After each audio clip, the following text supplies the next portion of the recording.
was always inspired by his uncle, Billy Cypress, the first director of the Ahtateki Museum, which is located on the Big Cypress Reservation. His uncle always wanted tribal members to be inspired by the museum.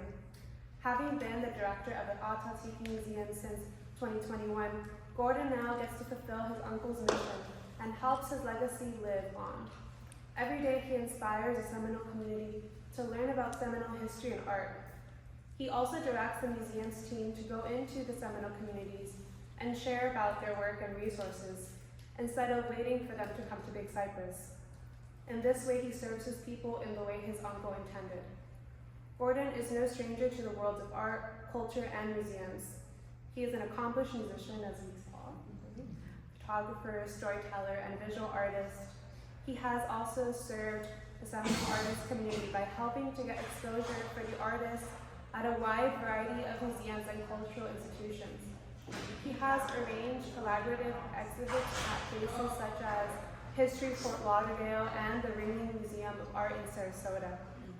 Prior to 2021, Gordon focused on his career in the Seminole Tribe of Government by serving as the Hollywood Board Representative for Seminole Tribe of Florida, the government's business arm. Prior to this elected position, Gordon also proudly served on the Seminole Tribe Gaming Commission for 13 years, including about 10 years as vice chairman. Described by former Ahtateki director as an all-around nice guy with a real love of Seminole history, culture, and art, Gordon is confident he's landed in the right place, the place where he can make the most difference in his own community and the greater community of Florida. Now, without further ado, please welcome Gordon Oliver Wareham.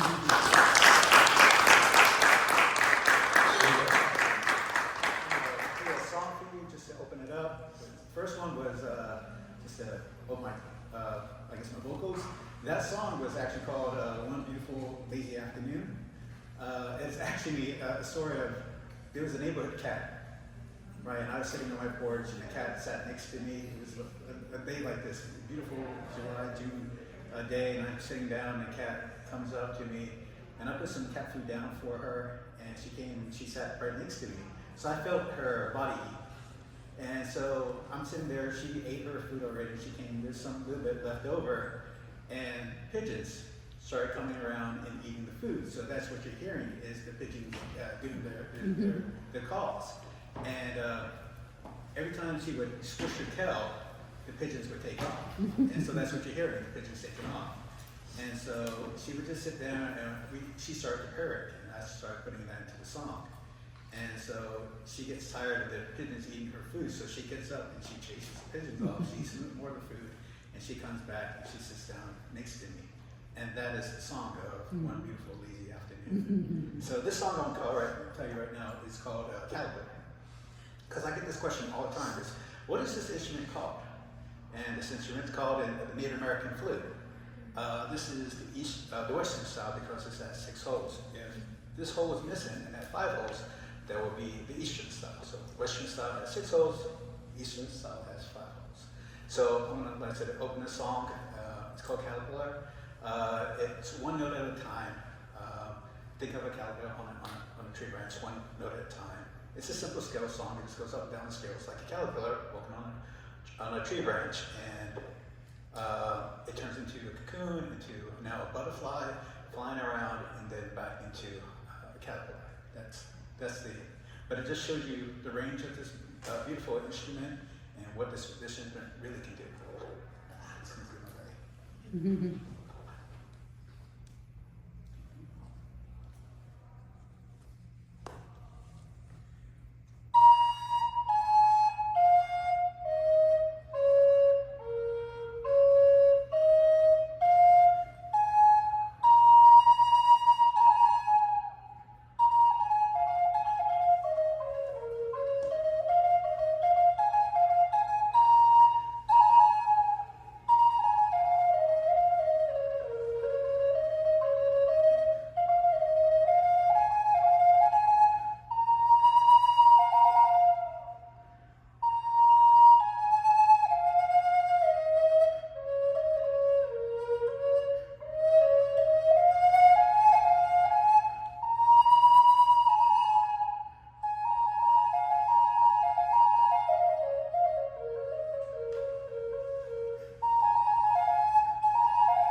Gordon Allen Wareham. I'm director for the Adopted Kid Museum, and this is my. I'm the curator at the museum. My name's Tara Backhouse. And tonight she's my kidder. And so our motto, well, the Adopted Kid Museum, it stands for a place to learn and a place to remember. So back in 1989, the former chairman, James A. Billy, and my uncle, he just came back from Washington. He was working for BIA, and they started talking about museums and our stories. And they were talking about museums, colleges, and different history societies telling our stories. And it came to that discussion is, why don't we tell our own stories? Because, you know, we have all these institutions out there telling our stories. Some are good, some aren't that good. But all of those stories are from an outside perspective. They're from either the Spanish or English, the Dutch, on how they saw us. We don't have a place to tell our stories. So that's where they said, well, it's time to have our museum so we can tell our stories, not just to the outside world, but to our people. It's very, very important to that too. And so that's what we started to do. That's what happened in 1989. In 1997, August 21st, 1997, they opened the doors to the Adopted Kid Museum. It was I think a grand opening. I'd never seen that many symbols in one spot, except Bauhaus, but it was huge. And it was only also the 40th anniversary of the Seminole Tribe of Florida. It's actually signing their constitution and their charter for their board. And August 21st, we're going to be celebrating our 28th anniversary and also the 68th anniversary of the Seminole Tribe of Florida. And our mission statement is respect, celebrate, and preserve the Seminole culture and history. The Seminole Tribe right now, we have 6 reservations that we are on.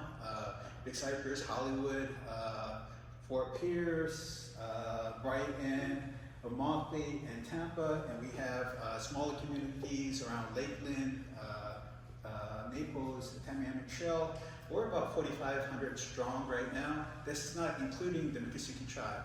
The Miccosukee Tribe, when they formed in 1959 or 61, they are the same people. It's just that our governments are different, and that's how we get our names. Back in 1957, when we came to Seminole Tribe, Florida, there were some independent Seminoles that went, no, we don't want to be Seminoles because we're Miccosukees. There's actually, there's 2 languages within our tribe, the Miccosukee language and the Creek language. And those that are living on trail said, no, we're Miccosukees. This is our bloodline. We know who we come from. And so they said, we don't want to be part of the Seminole Tribe of Florida. And, you know, we always say we're unconquered. And they said, well, if you sign that document and you're saying that you're a federally recognized tribe, you're actually giving you're actually saying you're conquered now because you're federally recognized. And a couple of years go by and they saw that the grants, the loans, the help that you get from BIA was coming for housing, medical, education. And they said, hey, we want to, participate in that. And they said, the United States government said, no, if you want that, then you have to be part of the Seminole Tribe of Florida. And once again, they said, no, we're not part of the Seminole Tribe of Florida. We are independent people. And so we want to be recognized as the Miccosukee Tribe of Florida. And the United States government said, no, you're a Seminole, so you would be part of the Seminole Tribe of Florida. And the Miccosukees went, no, we're going to go down and Cuba and get recognized by Castro as an independent country. So they went down to Castro, and Castro went, yeah, next time I hope the UN, I would see you as a sovereign nation and a sovereign people. And so when they came back from that visit, the United States was there and went, hey, we see you as an independent sovereign nation, as the Miccosukee Tribe of Florida, and that's how the Miccosukee Tribe of people actually formed. So bravo to them. They have done this to the United States, and that's how they became the Miccosukees. So there is 2 tribes, but 1 people within Florida. The museum, we're on 8,000 square feet. That's how much space we have within our building. And we're on a 74-acre Preserve. We have a boardwalk that goes to a cypress hammock, which is 1.1 miles across. This is inside our museum. Right now we have 2 new exhibits in there, one being the Miss Seminole exhibit, which kind of showcases our Miss Seminole. We're going to have a pageant that end of this month to bring in a new reign. And then we have a clothing exhibit. Our boardwalk, like I said, is 1.1 miles through. It makes a complete circle. In there's a living village. And right now, we have bears. We have a lot of bears coming in where it's almost shutting down our boardwalk every single day. And it's funny because we have people come in and they went, oh my God, it's so beautiful out there. Especially the bears. And how do you put them in the trees? And we went, bears? He goes, yeah, there's so many bears out there. And we went, gotta close the boardwalk. So right now, but we do have panthers. Like I said, we are in the Everglades. So there's snakes, there's alligators, there's bears, there's panthers, there's bobcats. You know, we are in wildlife. We are in their environment. And so our collection, and not just the reason why I have the tower here, she is responsible for our collection. We have over 200,000 pieces of art, historical documents, photographs, and then also cultural items that we have in there. I always get the question, do we have bodies in our museum? The answer is no, we don't have any bodies in there. We have a division within the tribe called the Tipple Department. They deal with the bodies. Anybody, if there's a body to be claimed, they go, they find that those bodies that are within museums, and we bring them back, not to the museum. We have a place that we store them, and then we find out where they were taken. If they were on the battlefield, they take them back to that battlefield or near a state park, and most of those had places where they would return those remains, our ancestors. So we have no remains in our museum. So we take that as pride. It's like they're not there to be studied, they're there to be honored. And so I'm going to play another song for you. Transportation through the Everglades. For a man to go out hunting, he would have to take a new canoe. That was our highway back then. And so the song I'm going to play for you right now, it's called Everglades. And it's inspired by a postcard that was at the Atotiki Museum. And in the postcard was a man in a canoe, and it said, near the Big Cypress Reservation. So like I said, when a man goes out hunting, it might take 7 to 14 days to go hunting. Getting his pelts, his gear, whatever he needs, alligator hides, and he would bring that back to the village, I guess prepare those items to be traded, whether it's feathers, pelts, and then he would go to Miami, Fort Lauderdale, Naples communities, and he would trade those items. And that would take a good 10 to 14 days to go and travel there and then come back. So he could be away from his camp for at least a month. And so, like I said, the postcard said, near the Big Cypress Reservation, he's in canoe and he has these boxes. So that meant he did his trades. He's coming home. And I had my flute that day, and I started playing an honor song to him. And just imagining what he heard when he was coming from the cities. Today, you can't escape the city sound. Automobiles, aircraft going over, construction, you just can't escape it. Even at nighttime, the lights, what they call light pollution, it takes all, when I was growing up, I could look up in the sky and I see millions of stars. Today, I might be lucky to see 20, 30 stars up there because of light pollution. So that's city life. But back then, if you live in those cities, you come into Everglades, that sound, those I call it nature talking to him. So that's what he started hearing: the bull alligators, dragonflies, the butterflies, the songbirds singing to him. And so I started putting this song together for him to honor him, because he's coming home. He's done his job. He's provided for his family. And like I said, in that packages was a little automobile. So that means that's in the 1930s, 1940s, 1950s, and he's coming back home. And so I started putting honor beats into it because, he's almost home. So if you go out to the Everglades now, there's a constant wind, because it's flat land. When the wind starts blowing, whether it's from the west or east, it's there, and it's a beautiful sound. It's almost hypnotic. It's very, very soothing. It's very relaxing. You can always fall asleep to it. So this is Everglades.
So where we're at now, it's called Patrick. And everybody sees this is our colors, this is our beautiful artwork, but this is an adaptation of us. This is our story. When the ladies would go down the beaches and they would find clothing because of shipwrecks, and they would bring that back and they started sewing items together. And so when the men would come in to do their trades, the ladies would put their art, what they saw in nature, on the clothing. So the men would come to do their trades, and the tourism, the men, the visitors, the guests, would start seeing this man, and he would go into these tourism camps or trading posts, and they would come up to him and ask him, "What does this mean? What does this mean?" And the guy went, "I don't know. This is my wife. She made this. You know, she's the one that made this outfit for me. I don't know what it means." And so he would go back and he would ask his wife, "What's this? What does it represent?" And she would say, "Hey, this is a diamond. This is diamondback. This is a snake. This is hurricanes. This is telephone poles. This is a bird. This is a panther." And he would go back and he would tell the people this is what we see.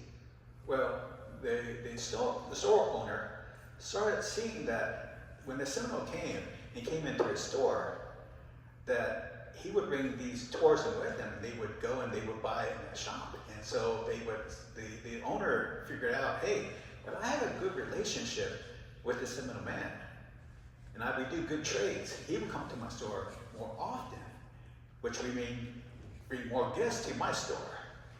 And so that friendship started happening. And he would go back and he would tell his wife, "Hey, they're loving your clothes. They're really loving what you're making." And so she started making more elaborate outfits for him.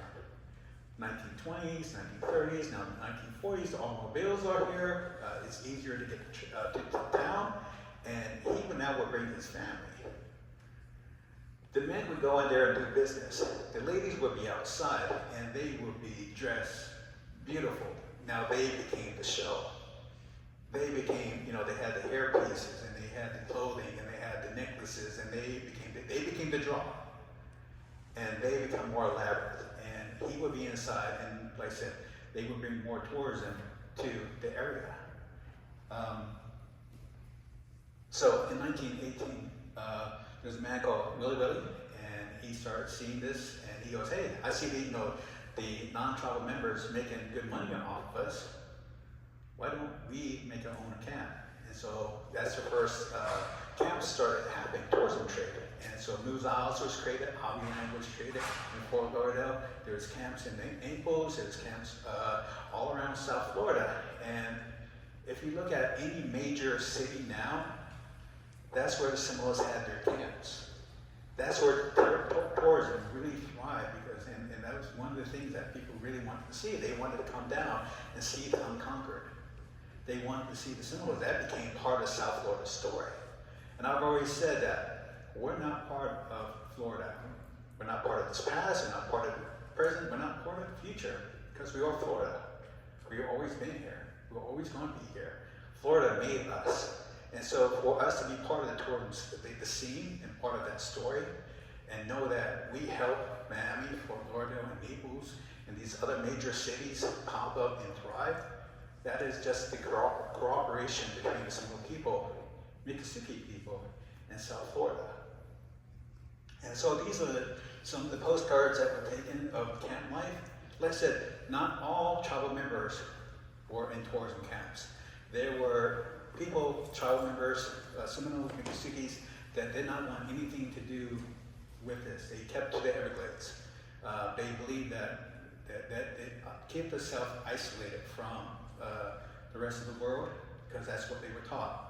And then, but there was other tribal members that saw this as a business opportunity, entrepreneurship. Clothing came into fashion, like you see the hairstyles, how they become more elaborate. That became a signature for us. And then also a way of life.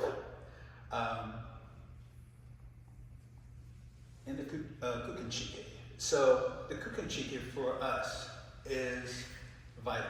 Is where families come together. In the Seminole Tribe of Florida, there's a clan system. Panther clan, bird clan, otters, bears, wind, snake, big town. I'm forgetting one more. Deer clan, 8 clans. And we get our clans through our mothers. The camps are actually owned by the women. We're a matriarchal society, and ladies own the camp. Meaning, when a man marries a woman, he leaves his family, he joins her family. It's his responsibility to go to a location, make an area for her. And when he makes this area, he presents it to her and her family, her clan. So if anything happens in the marriage where, there's a parting of the way, he gets to take whatever he can carry and he leaves, because the camp belongs to her. Because, that's how we know our lines to our clans.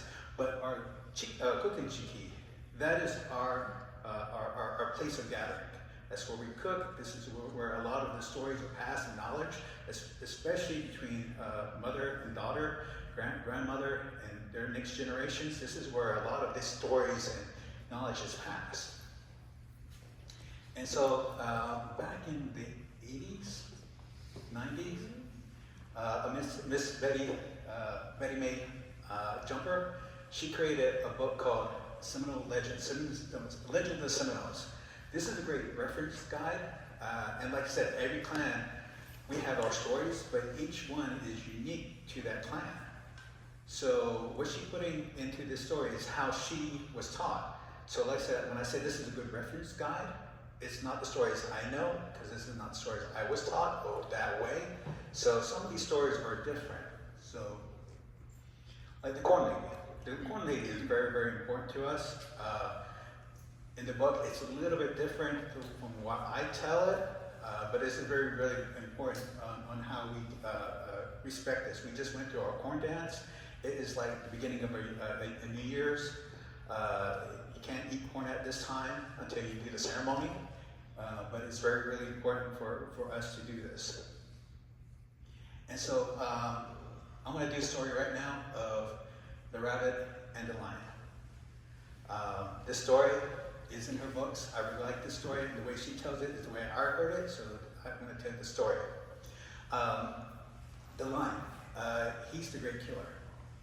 He's a great killer in our stories. And I always get this question, how is there lions in your stories? Is it the mountain lion? I said, no. The African lion, he's in our stories. And this is a story of how we got rid of the lion in our stories. And like I said, the lion in our he's the great killer. And so there was a lion. The lions were going around and they were killing everything. And man and the other animals, they were trying to figure out how to get rid of him. You know, he was just so powerful. They couldn't kill him because he was so powerful. So they was thinking, and the idea came to him, why don't we ask the rabbit? The rabbit's our trickster in our stories. And he's always not up to no good, but he has his good points and he has his bad points. And so they come to the rabbit and the rabbit, you're always a trickster, you're always thinking of good ideas. Can you help us? Because the lion, he's killing everybody. And the rabbit goes, why did you leave it up to me? He goes, well, he's going to kill you. One day he's going to come to you and he's going to kill you. So you need to help us. And the rabbit, you know, he's very, very selfish. And he goes, yeah, that's true. I got to do something about it. And so the rabbit goes, give me a couple of days and let me think something out. So the rabbit, he starts wandering around and he comes upon this crack in the earth. And the rabbit's looking at it and he's looking at it and he goes away. He comes back the next day and he sees that crack is a little bit further away. And he's thinking to himself, I think I got an idea. So he runs back to the people and he tells the people and everybody in there, I need everybody to go on as far away as possible. I need you to go as far away as possible because I need that lion to pay attention to me. If you're around, he's going to go hunting you. I need him to focus on me. So I need you guys, everybody, just to leave this area. And so that's what everybody did. So the rabbit, he goes back to that crack in the world and he runs as quick as possible and he jumps over that crack to see how far it is. And he can see, hey, I can make it, but I have this idea. And so on one side of the world, he puts stakes onto the world. And he jumps as far as he possibly can. He gets to that second side, and he puts stakes on that side, and he starts pulling this rope, and he starts singing a song. I can't think of the song right now, but he starts singing a song right now. It's a traveling song. And he starts pulling the world together. And when he puts the world together, he ties it. And he does it again, and he ties it, and he does it again. Each time a shorter distance. And so now he goes out, and he starts looking for that lion. And he builds a little fire with a lot of smoke. And he can hear at nighttime that lion circling him. It's just going around and around because the lion doesn't like fire. And so he calls out to the lion, hey, I hear you out there. I hear you out there. But you can't come and get me because I have this fire. And so the lion goes, yeah, but you can't keep that fire all day long and all night long. So when you go to sleep, I'm going to come and get you. And so the rabbit goes, yeah, that's true, but let's take a bet. Let's do a bet. And so the lion goes, what kind of bet do you want to do? He goes, well, I know this place that just around the bend, and let's do a jumping bet. I bet I can jump farther than you. And if I can jump farther than you, then you leave me alone. But if you beat me, then you can have me. So the lion goes, okay, I'm bigger, I'm stronger, I'm more powerful. I'll take that bet. You know, I like playing games. So the rabbit goes, okay, I'm going to go first. So the rabbit runs, jumps, gets to the other side. The lion runs, jumps, gets to the other side. So it goes, hey, that's good. The rabbit cuts the first piece of rope, the shortest rope. The world goes a little bit further apart. The rabbit goes, okay, your turn. And so the lion jumps over the world, over that break in the world. The rabbit jumps. So then, see, isn't that easy? And the lion said, yeah. Said, but the next one, really, really challenging. So the rabbit, once again, cuts the line. The world goes a little bit further apart, and the rabbit goes, okay, this time it's my turn. So the rabbit goes a little bit further, run, jumps as hard as he can, and he goes over and he lands. And the lion turn goes, okay, it's my turn. With that, the rabbit cuts the line, and the world goes apart. And so today, that's why the lions are found in Africa and not in America. So this story is told, I need everybody to go, tuk, tuk, tuk, tuk. It's a similar thing. I can't tell you why, but it's a similar thing. And so we've had this story forever in generations. This is a very old story. And once again, I have the experts saying, well, you know, there ain't no lions in America. You know, that's just made up story. Until they started digging around and they actually found lion bones in America. And in our pouches, the reason why we say this is because in our medicine pouches, we have 3 of them. There are lion bones in those pouches. And so that's why I said we know about more of the American histories than the experts. And so we always knew there was a lion here and how we got rid of them. So this is the story of the rabbit and the lion.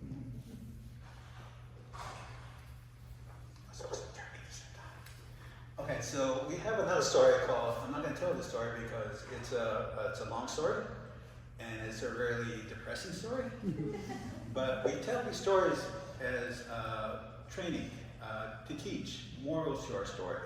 And one of the stories is never look into a canal. And once again, we have a story about a lion. And he gets injured and he almost dies, but he falls into a canal.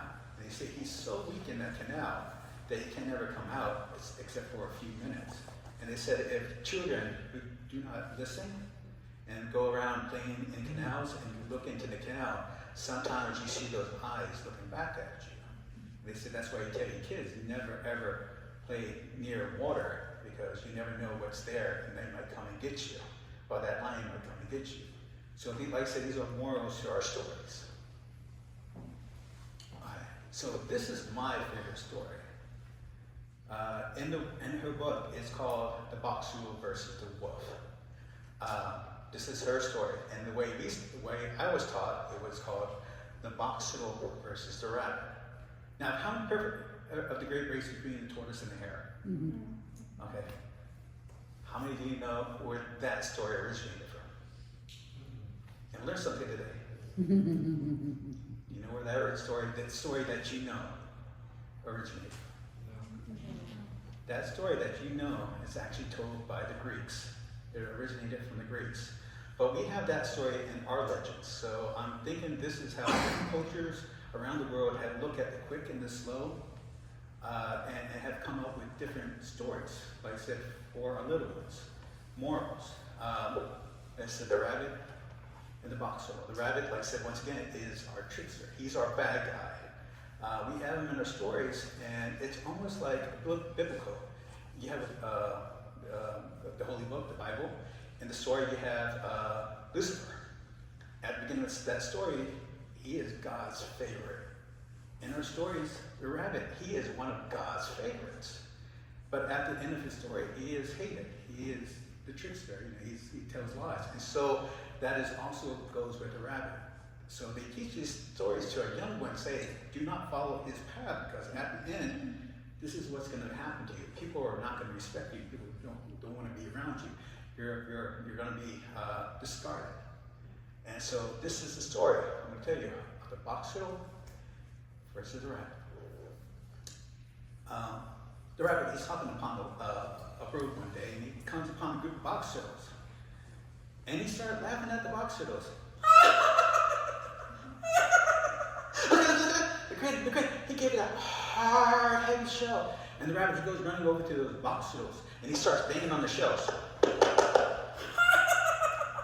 Look, he gave it a hard, heavy shell. You're so funny looking. You know what? It probably took you one day to take one step with the critter. He gave me the speed. I'm the quickest. I'm the fastest. Now watch this, ready.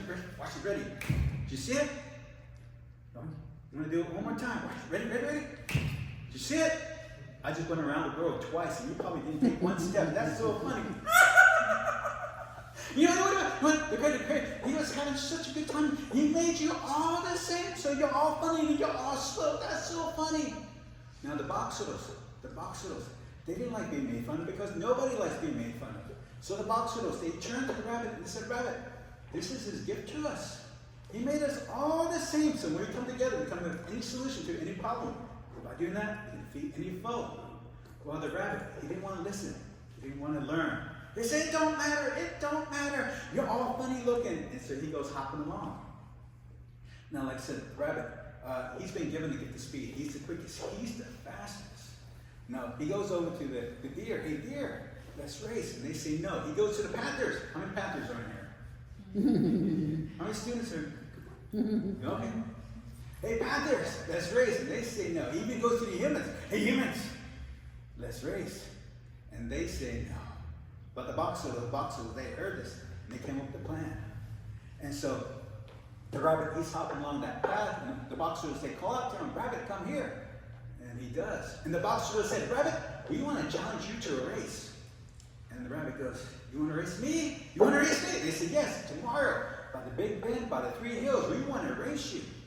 Sure enough, next morning, before the sun comes up, Boxer's there. Rabbit's there. And that rabbit, he gets into the low runner stance. Now, the Olympics just happened in Paris. How many people seen the Olympics? Did you watch the Olympics? Ish.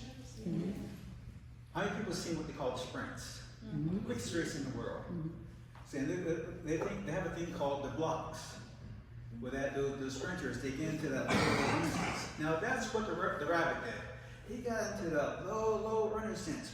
And as that sun broke their horizon, boom, they took off. Well, the rabbit did. The rabbit, he's running along that path. I'm beating you. And the rabbit, he's running along that path. He's going around that big bend. He's about to go first hill, but he stops. Because ahead of him is that boxer. He's about halfway up that hill, and the rabbit looks behind him, and he goes, "No, this can't be. The Creator, he gave me the gift of speed. This can't be. I'm the quickest. I'm the fastest."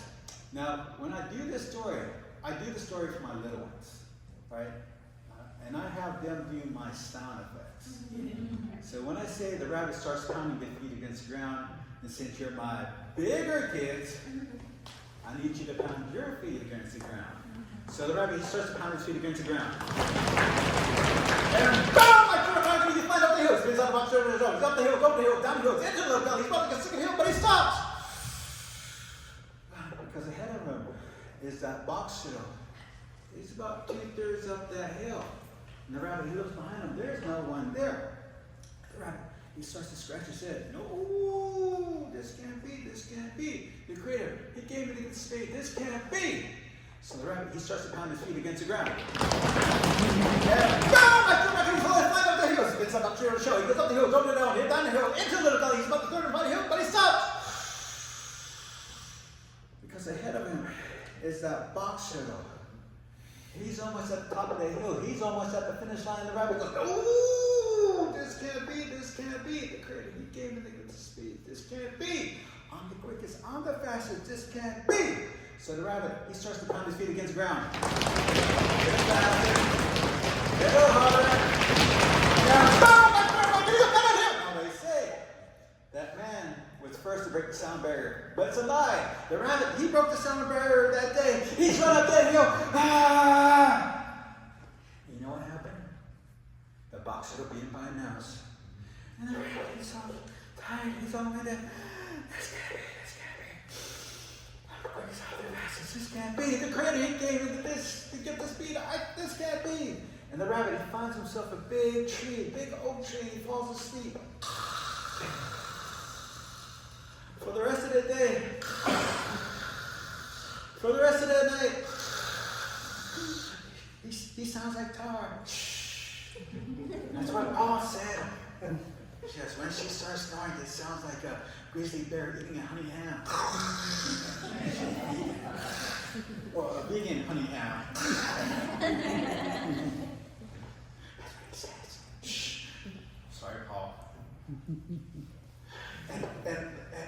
wakes up, the rabbit wakes up. Oh!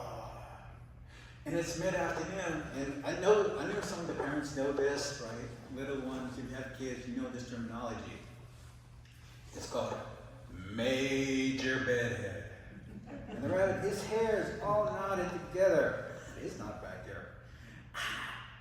And it's all knotted and messy and tangled and it has mildew and it's all tangled and it's all knotted, and the rabbit is trying to get his hair all nice and neat. He likes his hair nice and groomed, and people are coming by and animals are coming by and they're laughing at the rabbit. They say, "Rabbit, we always knew you good for a laugh." And they're laughing at the rabbit, they're making fun of the rabbit, and the rabbit, he doesn't like being made fun of because nobody likes being made fun of. And this happens for the rest of the day until the deer are very, very serious. And they come to the rabbit and they say, "Rabbit, you know, you weren't beat by one popsicle. You were beat by 4 popsicles." Oh, they lied, they cheated, they didn't beat me, I'm to the quickest, I'm to the fastest. And he runs over to the box and goes, "You lied, you cheated. You didn't beat me, I'm to the quickest, I'm to the fastest." And with that, the box noodles, they turned to the rabbit and they said, "Rabbit, in the race, you use the gift of create a gift to you, and that's the gift of speed. In the race, we use the gift to create a gift to us, and that's by looking like each other. And we told you, Rabbit, when we come together, we can come up with any solution to any problem. And by doing that, we can defeat any foe." So, Rabbit, yeah, thank you. And we beat you. And this is how the box noodles beat the rabbit. So I need everybody once again to go. So this story is old. This story was passed down to by my aunt, Carol Cypress, who was a storyteller at the Topeka Museum, and she learned this story from Grandpa George Billy, who his camp is there at the Topeka Museum. Matter of fact, that's what the camp is called, Living Camp. And the way he said this story was passed down from generations, but he goes, this story was so important to our people, especially during the Seminole Wars. The Seminole people, we come from all over the place. From Louisiana to North Florida to South Florida to Georgia, Alabama, North Carolina, South Carolina, all over the place in South America, the South region of Americas, and they were chased. They were chased into Florida, North Florida, and they were chased into South Florida. The word Seminole, was given to us by the United States. They said, you know, you're not Cherokees, Choctaws, no, you're Seminoles, which means you're compatible. You know, all the treaties that we have with your people, they don't matter because you're Seminoles. And our people, our families came together and we fought back and we ran. We came into South Florida and we are Seminoles. We are Seminoles, and this is our people. This is where we're making our stance. This is us. We've taken all these languages, all these knowledges from all these families, and we're making it into one people. And so because of that, we became one. And this is his story. It's like, hey, from this story, it's if you have plenty and it's a blessing, you pass that blessing along. You share. When you have nothing, you share because it's a blessing to be alive. And so that's the story that he told my Aunt Caroline. She said that story, he was passed down when he was small, and she passed that to him and her, and she passed that down to every tribe member. So I give you this story to you. You know, this is the responsibility of storytelling. We give our knowledge to each other. No, I got one more thing on this slide. I know I got one more. I had notes. I had notes that I was supposed to go with, and I didn't. Okay, I have 2 songs. Yeah, I got 2 more songs. So the first song I'm going to play, because this is supposed to be at the camp scene. Like I said, the camps are for the moms. Like that's their domain. This is their power. This is their responsibility. During corn dance, that's where the men gather. We do the social part. We do talk about the next year, the crops and things like that. That is the man's domain. The camp is the woman's domain. That brings us in balance with each other. During corn dance, the men would sing. They would do the vocals. The ladies would have shakers on their feet. They provide the rhythm. Because of that, that's the balance of the men and women. So, but the song is called Mother. This song actually is inspired by a dream. 2001, a week before Mother's Day, I had this dream. I was in Big Cypress. I was about 8, 9 years old, and I'm running around chasing dragonflies and butterflies all around this field. And my mom and my grandmothers are in this field, and they're picking medicine. And like I said, my name's Gordon Oliver Wareham, but my mom had a call for me. It was, Ollie. That meant, come to me. And so she was calling me in my dreams. She would come, Ollie. And so I ran to her and said, hi, here I am. And she goes, I see you, come to me, my son. And she starts explaining to me what she's doing, what she's picking. And on the outer rim of this property, this land, animals started appearing. And she started telling me what they represent to us. And I remember this to this day, this thought, because I was 8 or 9 years old. I had plenty of time to learn this later. I just want to go and play. And she's explaining what's going on, and I see myself walking away from her and going chasing butterflies and dragonflies and birds and playing. Halfway through my dream, she calls out to me, Ollie. That meant, come to me.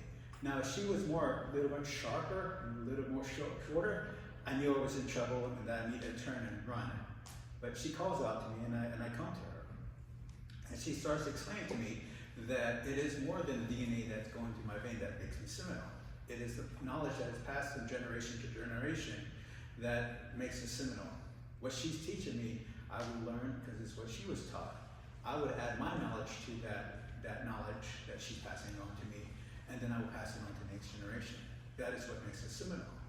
And so when I do this song, I say there's always a mother figure in somebody's life that has passed on, whether it's mother, grandmother, aunt, good friend, teacher that has passed on. They're on the next journey, but their memories and what they taught you will always be with you. Their voices will always be with you. You're adding to your story, to their stories, their knowledge, and you're going to be passing that on to the next generation.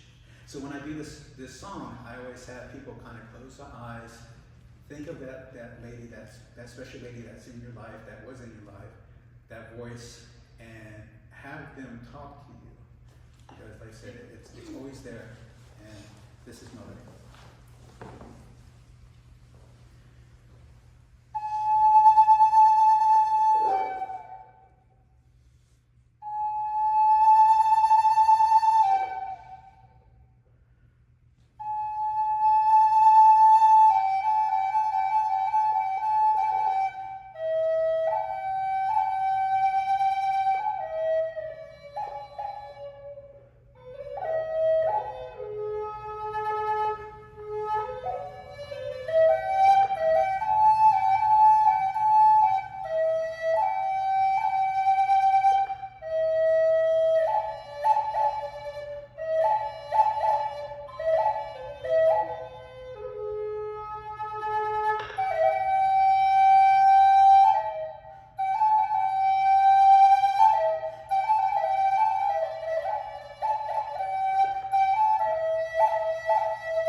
open almost 7 days a week, except for major holidays. 4th of July we will be closed, Christmas we will be closed, but most of the time we are open. We have an incredible staff there. Address. We'll also have a website. I think that's the last slide. So I'm going to play, like I said, one more song for you. This song is called the Tiger Song. Not because of the animal, the tiger, it's because of a lady called Miss Winifred Tiger. She was Cherokee. She married one of my Seminole elders, Mr. Mike Tiger, and she became our education director. A lot of my leaders owe their education to her. A lot of things that she started back in the 60s, 70s, 80s are still implemented today. She has a long legacy within our tribe. And so she's about 85 in the story, and I would go to her house. She became my muse when I started playing the flute. And I would go to her house almost every single day, and I would go and visit her. I would play different sounds for her, different songs for her, and whatever she liked, keep on playing. Whatever she didn't like, she would shake her head and like stop and try something else. So I would get to her house about 3 o'clock, and I would stay to about 6:30, 7 o'clock, depending on the light. And then I would go home. I lived about 3 houses down from her. So on this day, it was a June, July, August, summer day. I was out of the house, got there at 3 o'clock. It's 6:30. I'm playing my last song for her. And her son, Mike Tiger, who was the treasurer of the tribe, comes in and he jumps on the sofa. I'm playing my last song. I finish my last song. I start packing my bag, and he opens his eyes. He goes, hey, where are you going? Mike, it's 6:30. I'm hungry. I want to go home. I want to go eat. He goes, no. It's been a long day. I need to go take a nap. I need to get some sleep. I got a headache right now. It's been a long day. I need one of your songs to put me to sleep. Mike, I've been here since 3 o'clock. I just want to go home and go eat. I've been playing all afternoon. You should have been here. He goes, no. You need to play me one more song for the road. And this song came to me. And so I picked up the flute and I said, okay, I'm going to play you this song. And I played this song for him. And I put him to sleep. I put Mike Tiger to sleep. And I put Miss Winifred to sleep. And I put her cat to sleep. And I put her precious pit bull to sleep. I quietly packed my bag and I left through the side door and I started walking home. And as I'm walking home, I look up in the sky and said, on this day, I put 4 tigers to sleep. AKA one more for the road.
this because this is the number one topic I get, number one question.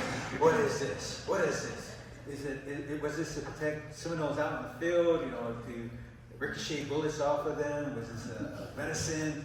No. Actually, this actually came from the French. This is a gorget. Back in the years of the Knights, when they were all armored up, this was what was around their neck, and they would have their family crest. When they went from that era into the cloth, into the armies, if you ever see old-timing European, where they went line to line and shot into each other, the officers would have this around their neck. They would have plumes, and to show that they had status and that you don't shoot the officers, you take them prisoners. But this was their family crest. So when they came over here, the indigenous people on the East Coast saw this as a status symbol.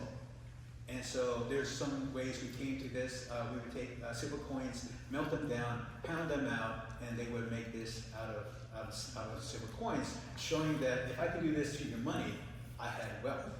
This had meaning to you. So if it's silver and you see this as a symbol of wealth and status, then I could do this to your money. I had status within my tribe. That's the first thing. Second way was to actually trade. To barter, to trade. If I had a good relationship with somebody, they would trade this as a way of showing favoritism. The third is from trade of being in an alliance with a general, or with somebody of power on one side of it. If they would trade me or give me their symbol, a seal, when I went in for peace talks or went for trade talks, I would wear this around my neck, showing that their seal, being this is my alliance. This is the people who I have friendships with, and this is my alliance. So if you do wrong by me, you're going to answer to these people, you're not going to answer to me. And if you do right by me, I'm going to tell my allies, my friends, that you did right by me, and they're going to do right by you on your side. So this is a way of showing status. And the fourth way of them getting this around their necks was actually by war, trophies of war.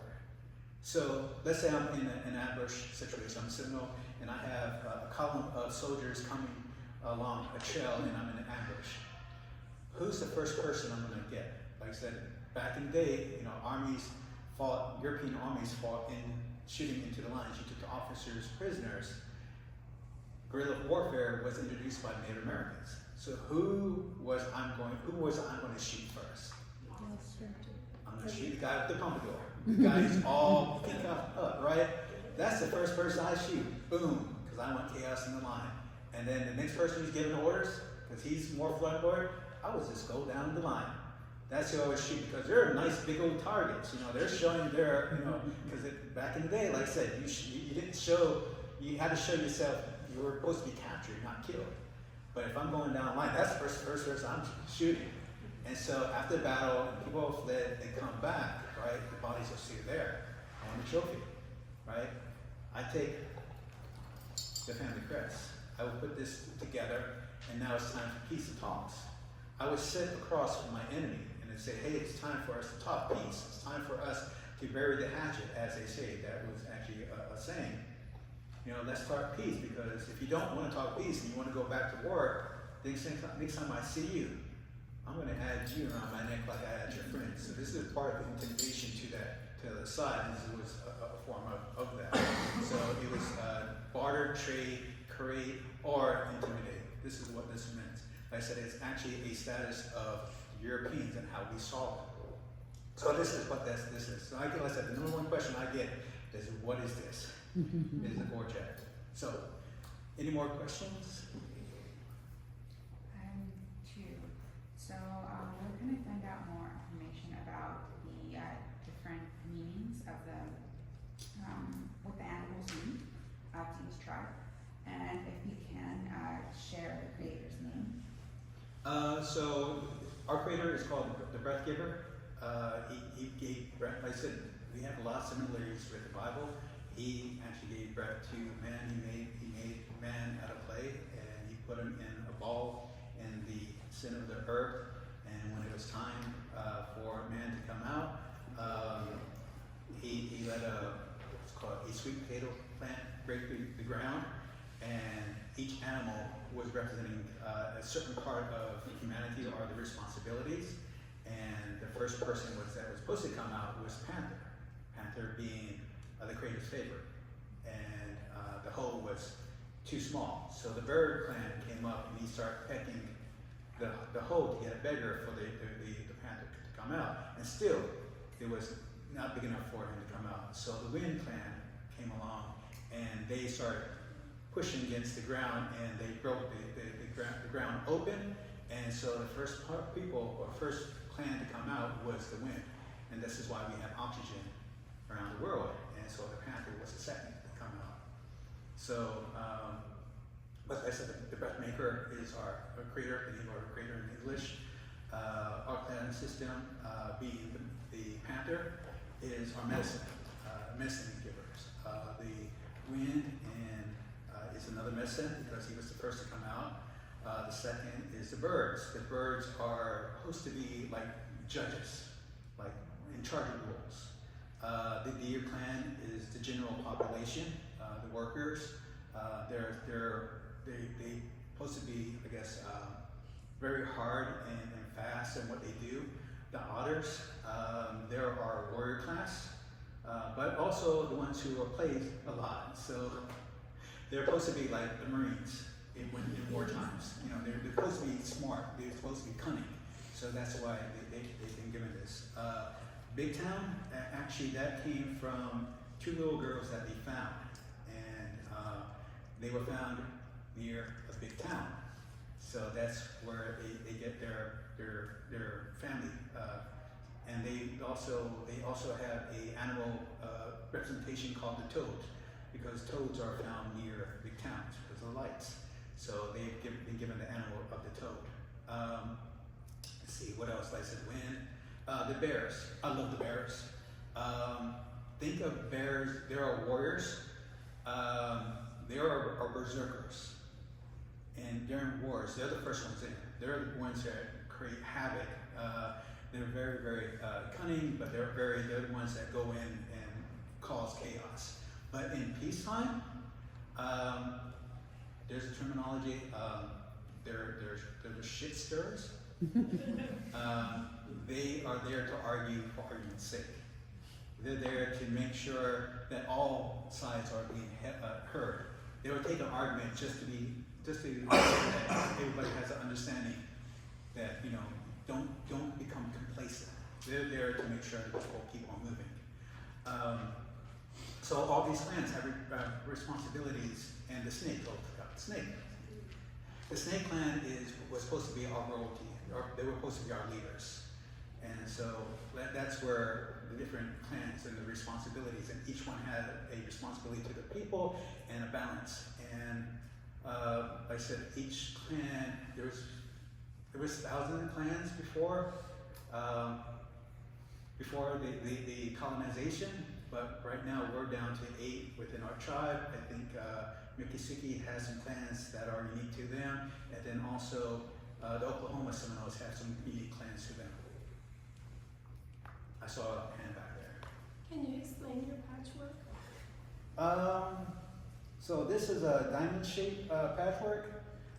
This one was done by my aunt Edna Frank. This is one of our most popular designs. So whether it's a rattlesnake or whether it's just diamonds, they kind of created for that. It's just a pattern that she liked. Oh, and I talked about my bag. My bag is a medicine pouch. This was done by my Aunt Carol Cypress back in, how long? 2000, about 2001 she created this bag. So this is about 24 years old, and it's been with me a long time. So a man, like I said, if you go to see any museums and you see Vanderbilt bags like this, about 95% of bags were actually done by men. They created these bags because this had the medicine in. Ladies were not allowed to make these bags for the men. Only if you were a certain age, beyond a certain period in their lives, they would be allowed to make a bag for their sons. But most bags were done by the men. So the men would have the medicine in it, or they would make a bag for battle, because they said, hey, if I'm going to go into battle, I'm going to die. That's how they thought. I'm going to die, and I fight to survive. And if I'm going to die, I want to look good for the Creator. So they would make their bag in a brilliant way to show that they care about their life, and this is the represent of their life. For the medicine man, he would put flowers on to advertise, this is the medicine I know, this is the knowledge I know, and so people would come to him and ask him his knowledge and for his stories.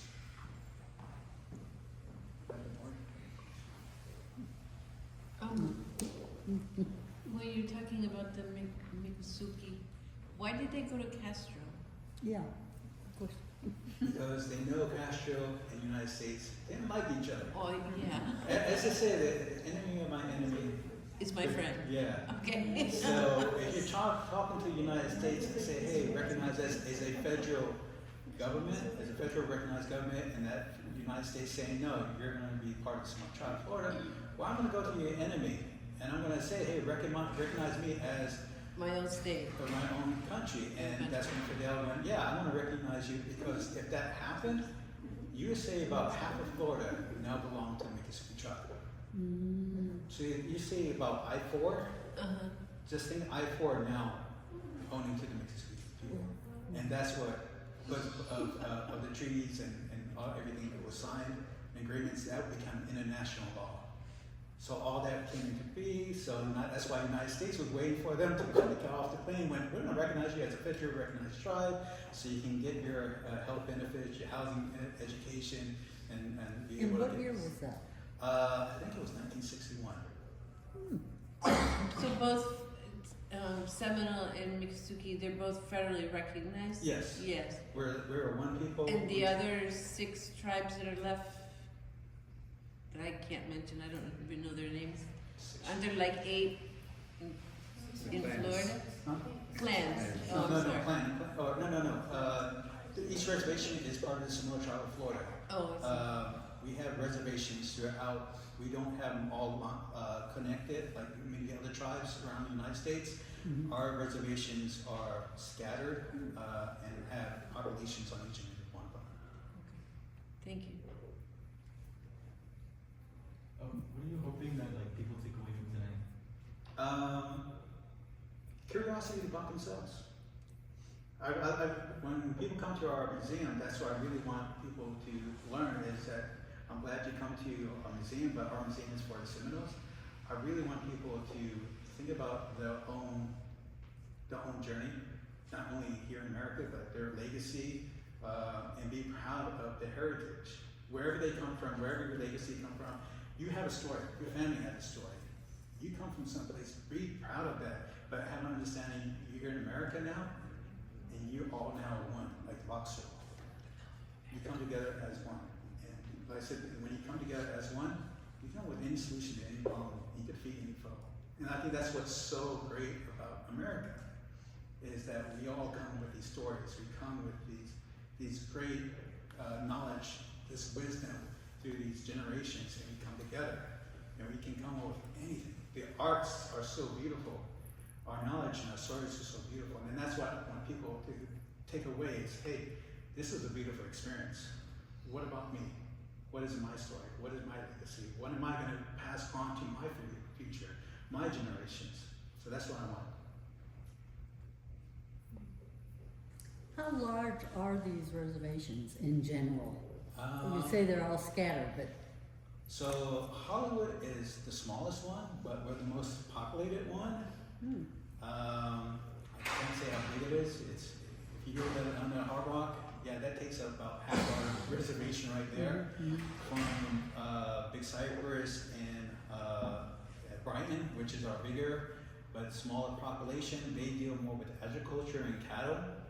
And each reservation is unique like that. They're more rural, and they have more agriculture and cattle, and that within their I guess their stories. And then you get to Tampa, which is, I guess, the smallest one of them all, and we just built a community for them in Lakeland, which that guy over there is helping make sure they don't drown during floods. And then we have Immokalee. Immokalee is a reservation built on no. On what? On no.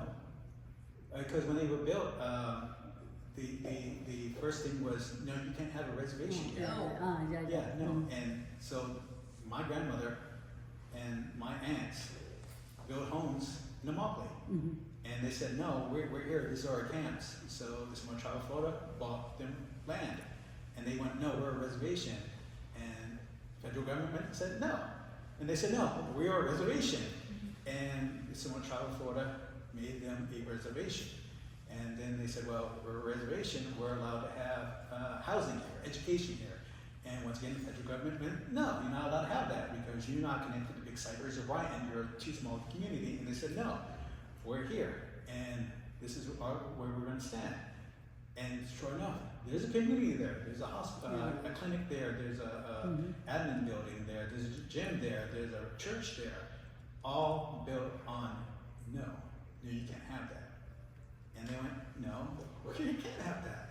So each reservation is unique on how it was formed. One more question. Yes. Where do you see the population in the next 10 years, let's say? Oh, population for the Seminole Tribe of Florida? Mm-hmm. Ooh. So once again, a lot of the youth are being pulled to the city. Right. But I love going back to Big Cypress. I live on a Hollywood reservation. This is where I was born and raised. But I love going to the Big Cypress reservation to get away from the city. Mm-hmm. A lot of young ones are coming to the city because of opportunity. And second is you going through those rural areas, it's a very, very slow life. It's really slow. And a lot of the youth want to have that quick life. 7-Eleven's right down. Uber Eats is right there. And you can go to any restaurant you want to, and it's open 24 hours. Where Big Cypress, Brighton, you want to go, you get a pizza, it's an hour to get there, order, and then an hour to come back. It's almost going to Disney World. So, it's more convenient for them to move closer to the city than it is to stay in Big Cypress. But people are returning to Big Cypress when they're becoming adults, older adults, in their 30s and 40s, and more communities are being built out there. So I think the younger people are coming to the city to get opportunities and then returning back to Big Cypress.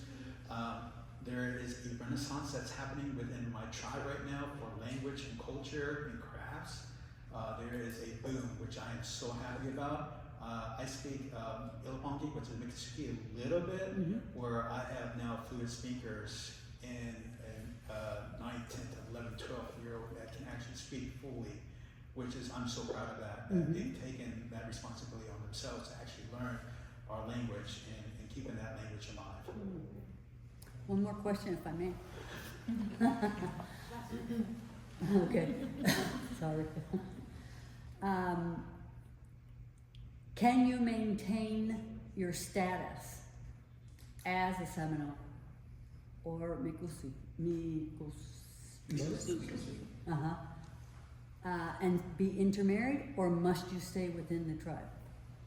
So like I said, I'm half English and half Seminole. And we do have quantums in our tribe. The lowest you can become is 1/4. That is to be part of the Seminole Tribe of Florida. You're Seminole whether you're 1/8, 1/16, 1/32, as long as you know your lineage. But to be part of the federal recognized tribe it's two questions. To be part of the federal recognized tribe, you must be 1/4 or more. But as long as you have that bloodline in you and carry that wisdom in your heart, we recognize our tribal members, our tribal language.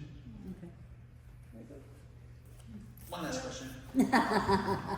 So I feel like every people at every time have certain series of threats to being able to pass on your stories, and they're probably today we don't really know intimately what their experience was. And so my question to you, and it doesn't necessarily have to relate to the Seminoles, but in the world today, what do you see as the biggest threat to us being able to carry on our stories, our culture to the next generation?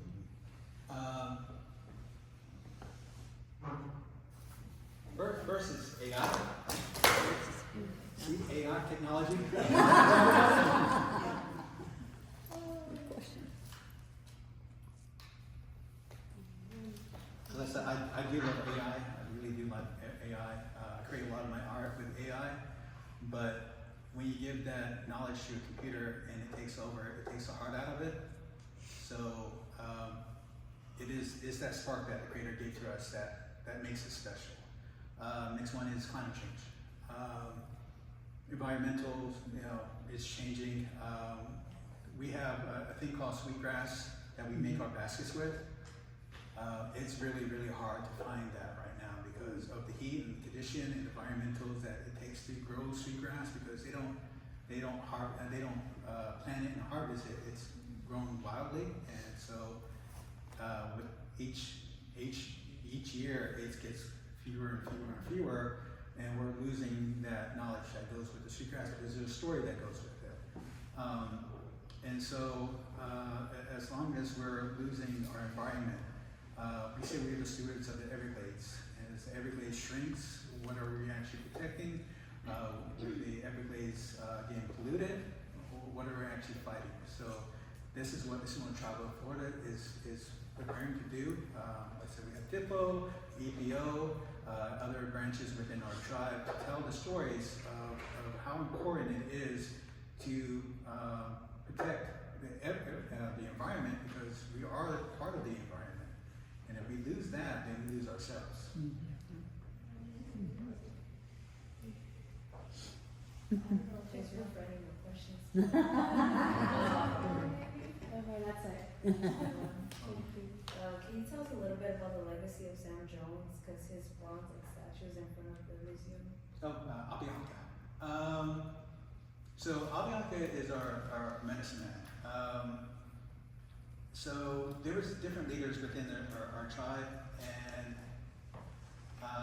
his leadership was to fight and pull back. Fight, make you stand, and pull back. Let the Everglades, let the environment protect you, because it gives you what you need. Other tribal members, leaders, try to make deals with the United States government, and today their ancestors, they're in Oklahoma because they were betrayed. And his belief was never to give up, but to hide, and to use medicine, use Everglades, use your knowledge to survive. And so that's what he taught his families, and he taught his followers, and that's why we are here today, because of those teachings. So that's how important San Pedro is. Without him, we wouldn't be here. And listen, we got down to about 350 Seminoles at the end of the Third Seminole War. We got up to about 500 by census in the 1920s. Spanish flu hit. We came back down to about 300, and from that 1920 census, we're about 4,500 strong, not including the cities. So yeah, we rebred. But as the good Lord says, go out and be fruitful and multiply, and so that's what we did. And so that's our stories. Now give this back to. Alrighty. So.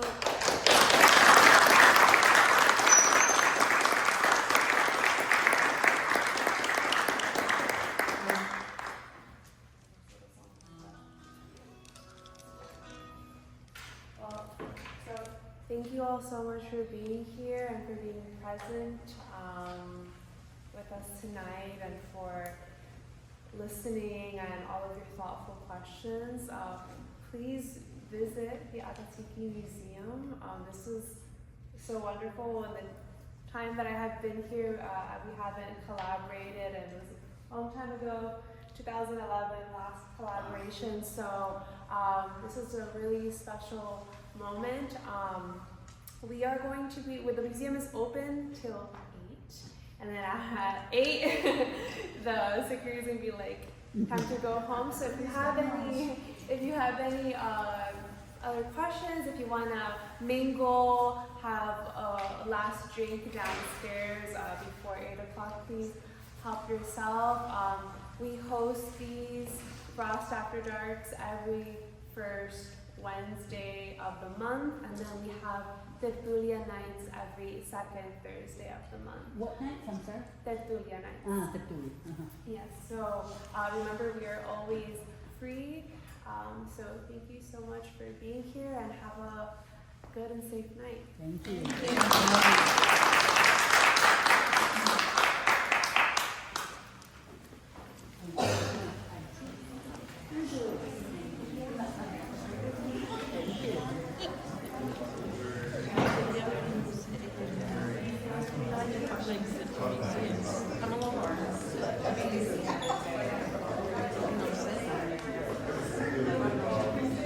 Que cierra unos minutos.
Amanda, what was your last name? Izquierdo. IZQ, yeah, left in Spanish. Yeah. Yeah. I also have an art gram. It's left on Saturn. Yeah. And I Left sell on art. Saturn? Yeah. I actually have a market coming up at Unseen Creatures. It's a brewery by yeah. Tropical Park in July. Yeah. You have a market? It's not my market, but it's a Oh, vintage you're gonna- market. yeah. And I'll be selling my artwork there along with some vintage things. But yeah. No, I had no Left on idea that- Saturn. Left on Saturn. Yeah. Thank you so much. I appreciate it. It's my first zine, and I think I'm gonna definitely do more. I think it's super cool. Thank yeah, you. It definitely reminds me of like in high school, like Yeah, bring it back. when the weird Like Luna. was Oh, around. thank you. For you to like invite us to things, like Okay, if you have for stuff sure. going on. Yeah, and please do actually. I'll give you my card too. Reach Oh my out gosh, you have a card too, because yeah. our workshops right now, like they're sold out. But just let me know if you plan to come so that I can word. just register you. Sweet. I appreciate that. Thank you so much, Kristen. Lovely meeting you too. Thank you. I'm gonna give one to these guys.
I like no stank of it, but very nice.